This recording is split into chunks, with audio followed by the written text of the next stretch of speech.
Hey guys, Christy here with Little Roots Ranch, and today I'm going to talk about kind of the rotation and flow that I use in balancing my indoor seed starting area, which is small but does have the amazing light, and then also it's warm because it's inside my house, but also balancing with that I grow a lot and I can't keep everything in here.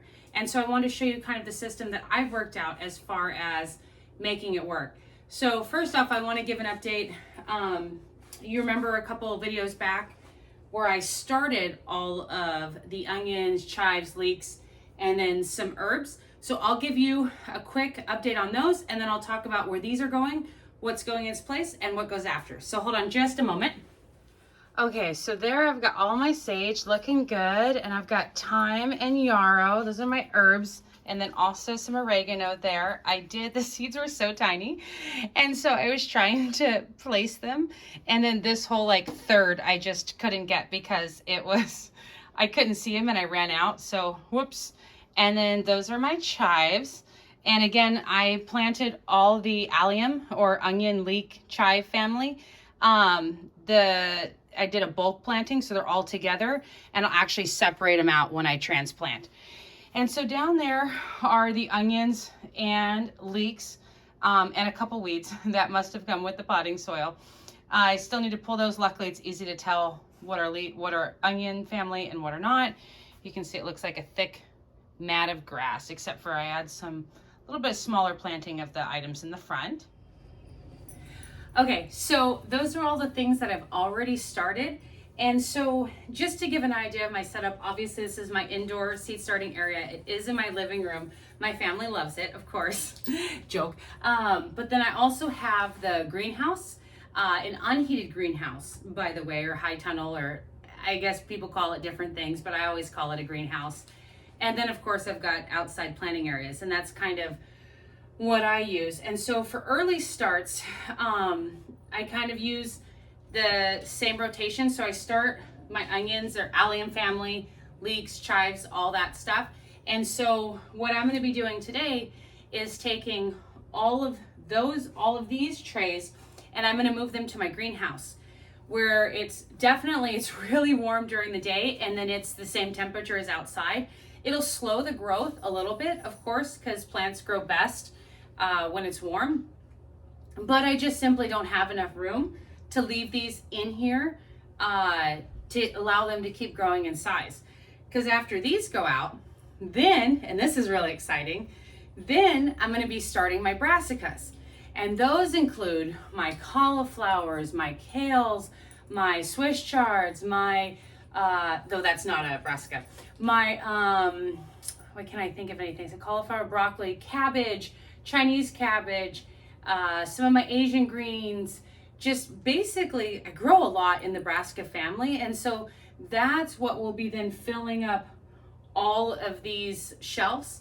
And so those will be in, because they can germinate in here, right? I consider it like my germination chamber, even though I haven't built an official one, which is usually like closed or whatever. And then they'll get to where they have a couple true leaves.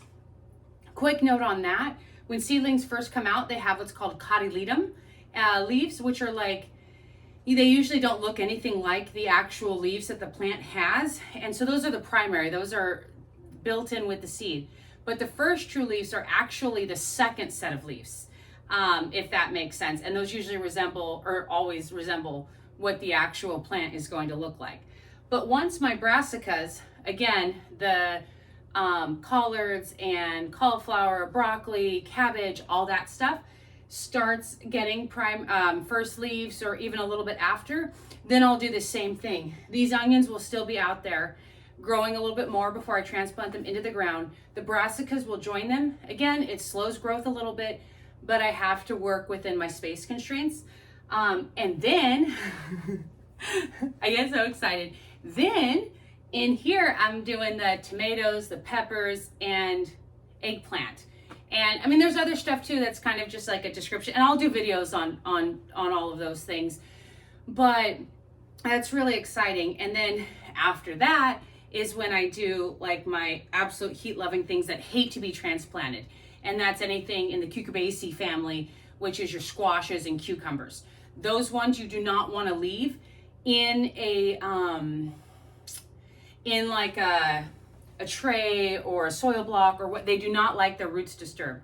And so I'm also going to try and direct seed more this year. And again, I'll do videos on that when it comes.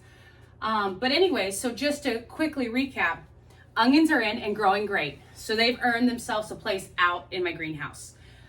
Next is going to be the brassica items. And I'm going to let them get about similar size and get a little bit of growth and looking good. They're going out there too.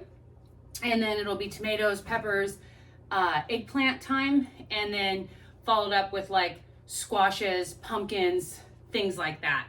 Cucumbers will also be with the tomatoes. Like, it's obviously just giving a summary, but that's kind of how I work it. And so in the past, what I've done is I've tried to keep too much under here.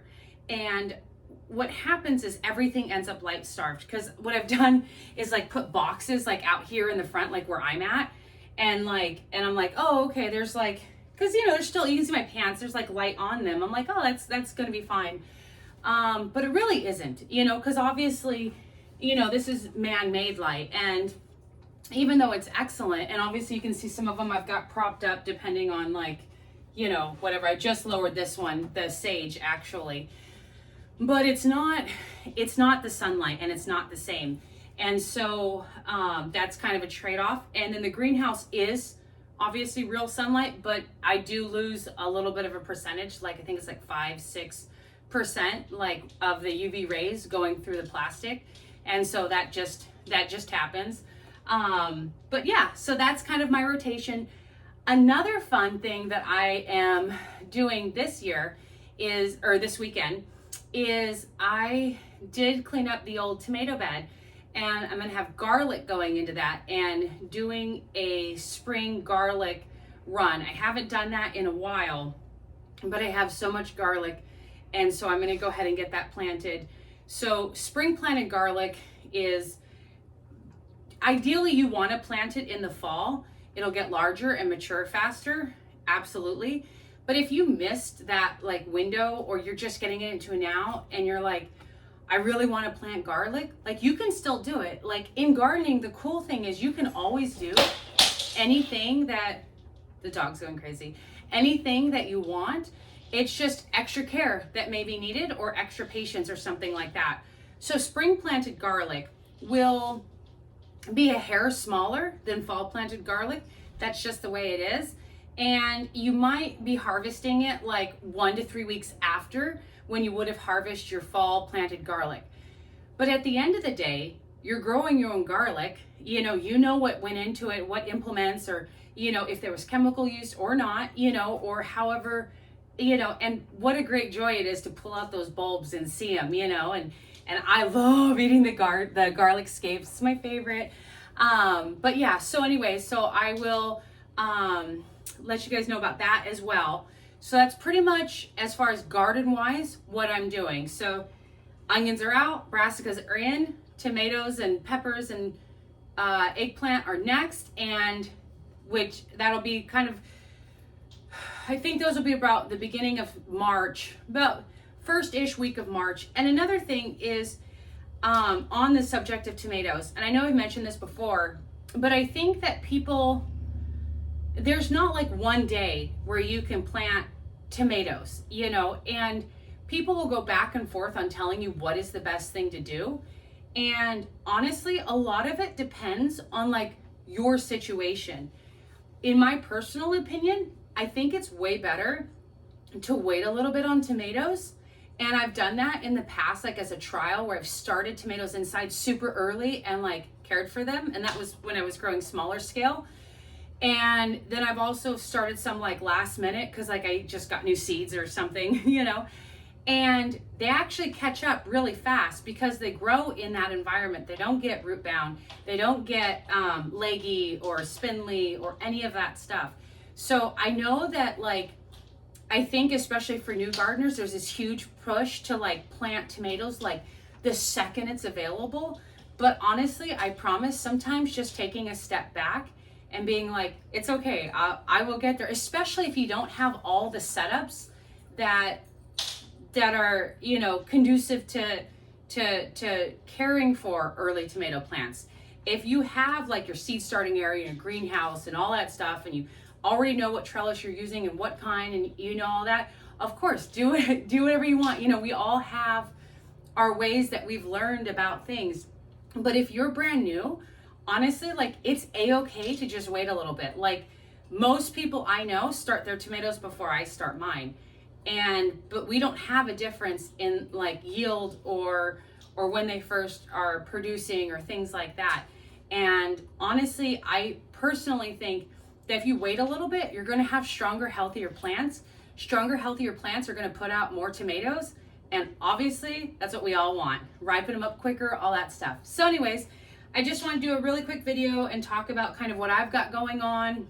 If any of you are following along or doing a similar thing, you know, if you are starting something, like, put it down below in the comments. I'd love to know like what you're doing. I think I'm doing rhubarb from seed this year too, and lemongrass, and I think I've got to get those started soon. I have to check. I have my planting list for the whole year, but I have been so busy making beds for everything to go in. As I mentioned before, I will be growing in 4.5 times the size garden that I was last year. So it's been a lot of prep work. And like before, like literally 5 minutes before this video started, I was in the bathroom like wiping dirt and compost off my face because I look like a cow with like all the black patches everywhere. But anyway, so this is kind of just wanted to give you an update on what I'm working on. And yeah, happy gardening. Hope everything's going well for you. And we just keep getting closer and closer. And again, if you haven't started tomatoes yet, or if you are a couple weeks late or whatever, totally okay. Don't worry about it. All of us do different things, and the results are generally pretty much about the same. But anyways, thank you for watching as always. Bye.